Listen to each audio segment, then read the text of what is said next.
Hello aspirants, welcome to my YouTube channel.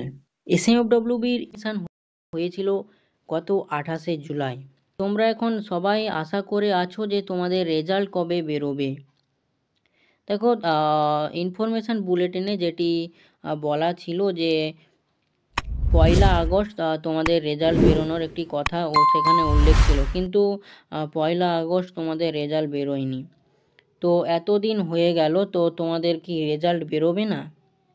তোমরা একটি tension করছো কি কারণে তোমাদের রেজাল্ট বেরোচ্ছে না, তো সেই নিয়ে আজকের এই ভিডিওটিতে আমি আলোচনা করব। তো ভিডিওটি তাহলে স্কিপ করো না, মন দিয়ে দেখে যাও। তো তোমাদের যদি রেজাল্টের কথা বলা যায়, তাহলে এসএমএফডব্লিউবি বোর্ড থেকে এই রিসেন্টলি 15/8/2024 অর্থাৎ 15ই আগস্ট তোমাদের একটি নোটিশ প্রকাশিত হয়েছে, যেটি মূলত যারা প্রিলিমিনারি এক্সাম এবং যারা ফাইনালিস্ট এক্সাম দেওয়ার কথা ছিল তাদের জন্য। দেখো, এই নোটিশটিতে বলা রয়েছে যে, আমি নোটিশটি ওপেন করে তোমাদের দেখাচ্ছি।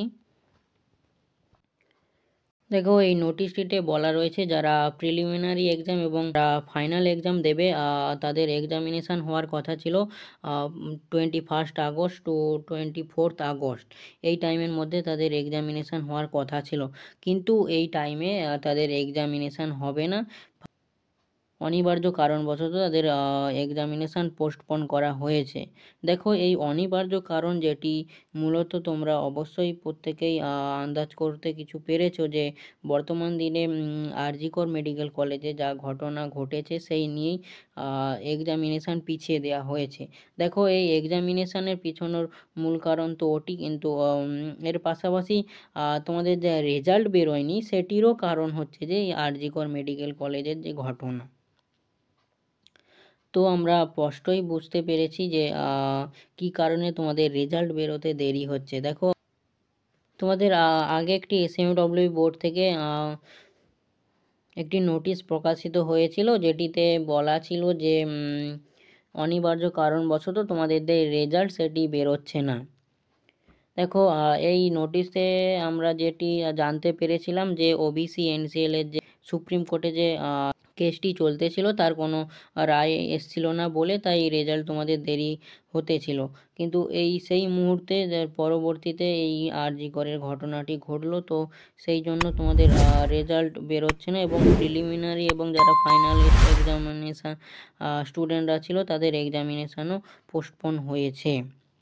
তো এখন আশা করা যায় যে তোমাদের রেজাল্টের যদি কথা হয়, তাহলে রেজাল্ট দেখো, এই বর্তমান পরিস্থিতি যতদিন না শান্ত হচ্ছে এবং যতদিন না স্টুডেন্টরা জাস্টিস পাচ্ছে, তো ততদিন এই পরিস্থিতি ঠিক হবে না। তো যেদিন পরিস্থিতি সব নর্মাল হবে, তো তখন আশা করা যায় যে এসএমডব্লিউ বোর্ড থেকে একটি নোটিশ প্রকাশ করবে এবং তোমাদের রেজাল্টও শীঘ্রই প্রকাশ করবে।